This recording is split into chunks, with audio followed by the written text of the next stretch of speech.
Yeah, listener, tough one. I did get to see the co-main event this morning. I also saw what's his name? I want to call him Pavlovich, the big Russian guy. I got to see him beat that guy from the Dominican Republic.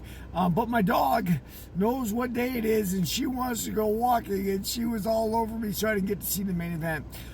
T-City, I talked about it a little beforehand. Like, T-City's body's having a lot of trouble making featherweight, but he doesn't want to move up to lightweight. And we saw, I think, why. Like, Brian hurt Aljamain a few times with some ferocious kicks, and once with a right hand in either the fourth or the fifth round, right? Like where Aljamain got on his bike and kept going.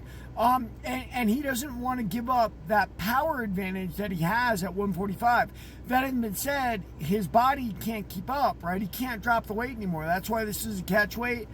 And what's happening is he doesn't have the output of a featherweight anymore. That great fight he had with Volkanovski, where the guys were like, what were the Speedy Gonzalez, like running around the cage and knocking each other over and almost submitting each other. He doesn't have that anymore at 145.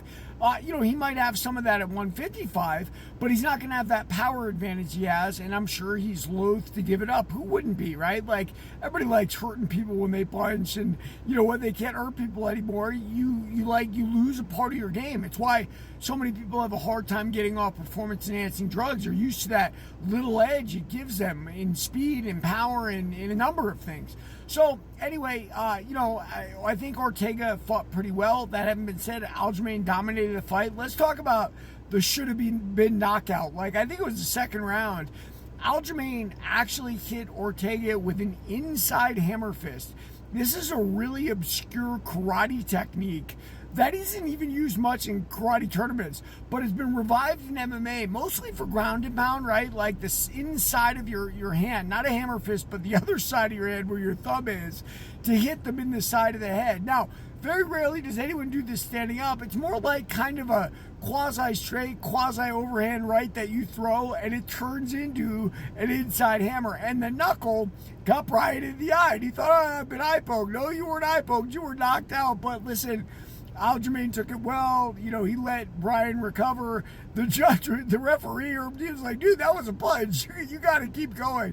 So it really should have been a knockout in the second round. I'm glad it went on, only because we got to see that Brian's not totally shot. The problem for Brian is the weight, and I get it. He doesn't want to give up that power he's got, but guess what, T-City? Featherweight's done for you, brother. You got to move up. And I will say this, in his defense, guys, when you're going to China or one of those overseas ports, it is really, really hard to make weight. They don't have the same diet.